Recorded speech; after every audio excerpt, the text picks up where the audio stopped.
Welcome to the Geometric Optics Quantitative Problem Set. This video provides step-by-step solutions to problems focusing on image formation in lenses, including the concept of a magnifying glass. Problem 18 asks for the object distance that creates an image at the same distance from a converging lens with a focal length of 0.10 meters. We use the thin lens equation and the condition that the object distance equals the image distance. Applying the symmetry condition, DO equals DI, simplifies the lens equation to 2 over DO equals 1 over F. This means the object distance is DO equals 2F. Substituting F equals 0.10 meters, we find DO equals DI equals 0.20 meters. The magnification is M equals -1, resulting in a real, inverted image of the same size.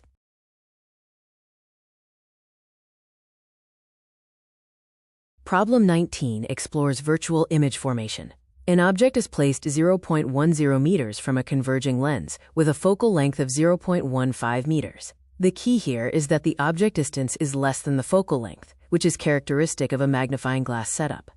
Using the lens equation, we calculate the image distance DI equals -0.30 meters. The negative sign indicates a virtual image formed on the same side as the object. The magnification is M equals +3, meaning the image is magnified and upright. This is the principle behind a magnifying glass, making the object appear 3 times larger.